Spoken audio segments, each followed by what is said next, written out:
is likely to be still greater. Cheap years tend to increase the proportion of independent workmen to journeymen and servants of all kinds, and dear years to diminish it. A French author of great knowledge and ingenuity, Mr. Massance, receiver of the tallies in the election of St. Etienne, endeavours to show that the poor do more work in cheap than in dear years, by comparing the quantity and value of the goods made upon those different occasions in three different manufactures: one of coarse woollens carried on in Elbeuf, one of linen, and another of silk, both which extend through the whole generality of Rouen. It appears from his account, which is copied from the registers of the public offices, that the quantity and value of the goods made in all those three manufactories has generally been greater in cheap than in dear years, and that it has always been greatest in the cheapest and least in the dearest years. All the three seem to be stationary manufactures, or which, though their produce may vary somewhat from year to year, are, upon the whole, neither going backwards nor forwards. The manufacture of linen in Scotland, and that of coarse woollens in the West Riding of Yorkshire, are growing manufactures, of which the produce is generally, though with some variations, increasing both in quantity and value. Upon examining, however, the accounts which have been published of their annual produce, I have not been able to observe that its variations have had any sensible connection with the dearness or cheapness of the seasons. In 1740, a year of great scarcity, both manufactures, indeed, appear to have declined very considerably.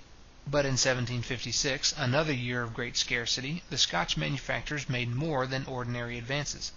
The Yorkshire manufacture, indeed, declined, and its produce did not rise to what it had been in 1755 till 1766, after the repeal of the American Stamp Act. In that and the following year it greatly exceeded what it had ever been before, and it has continued to advance ever since. The produce of all great manufactures for distant sale must necessarily depend not so much upon the dearness or cheapness of the seasons in the countries where they are carried on, as upon the circumstances which affect the demand in the countries where they are consumed; upon peace or war, upon the prosperity or declension of other rival manufactures, and upon the good or bad humour of their principal customers. A great part of the extraordinary work besides which is probably done in cheap years never enters the public registers of manufactures. The men servants who leave their masters become independent labourers. The women return to their parents, and commonly spin, in order to make clothes for themselves and their families. Even the independent workmen do not always work for public sale, but are employed by some of their neighbours in manufactures for family use. The produce of their labour, therefore, frequently makes no figure in those public registers, of which the records are sometimes published with so much parade, and from which our merchants and manufacturers would often vainly pretend to announce the prosperity or declension of the greatest empires. Though the variations in the price of labour not only do not always correspond with those in the price of provisions, but are frequently quite opposite, we must not, upon this account, imagine that the price of provisions has no influence upon that of labour. The money price of labour is necessarily regulated by two circumstances: the demand for labour, and the price of the necessaries and conveniencies of life. The demand for labour, according as it happens to be increasing, stationary, or declining, or to require an increasing, stationary, or declining population, determines the quantities of the necessaries and conveniencies of life which must be given to the labourer; and the money price of labour is determined by what is requisite for purchasing this quantity. Though the money price of labour, therefore, is sometimes high where the price of provisions is low, it would be still higher, the demand continuing the same, if the price of provisions was high. It is because the demand for labour increases in years of sudden and extraordinary plenty, and diminishes in those of sudden and extraordinary scarcity, that the money price of labour sometimes rises in the one and sinks in the other.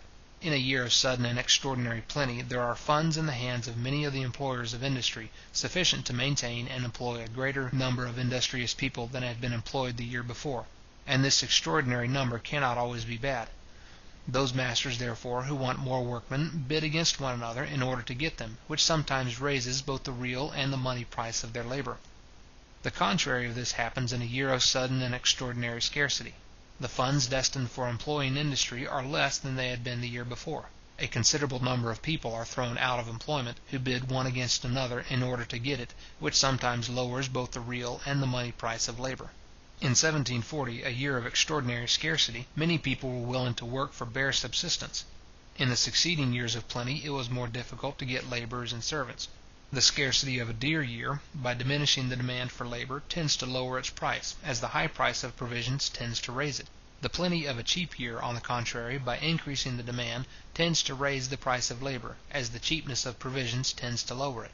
In the ordinary variations of the prices of provisions, those two opposite causes seem to counterbalance one another, which is probably, in part, the reason why the wages of labour are everywhere so much more steady and permanent than the price of provisions. The increase in the wages of labour necessarily increases the price of many commodities, by increasing that part of it which resolves itself into wages, and so far tends to diminish their consumption, both at home and abroad. The same cause, however, which raises the wages of labour, the increase of stock, tends to increase its productive powers, and to make a smaller quantity of labour produce a greater quantity of work. The owner of the stock which employs a great number of labourers necessarily endeavours, for his own advantage, to make such a proper division and distribution of employment, that they may be enabled to produce the greatest quantity of work possible. For the same reason he endeavours to supply them with the best machinery which either he or they can think of. What takes place among the labourers in a particular workhouse takes place for the same reason among those of a great society. The greater their number, the more they naturally divide themselves into different classes and subdivisions of employment. More heads are occupied in inventing the most proper machinery for executing the work of each, and it is, therefore, more likely to be invented. There are many commodities, therefore, which, in consequence of these improvements, come to be produced by so much less labour than before, that the increase of its price is more than compensated by the diminution of its quantity. End of Book 1, Chapter 8, Part 2.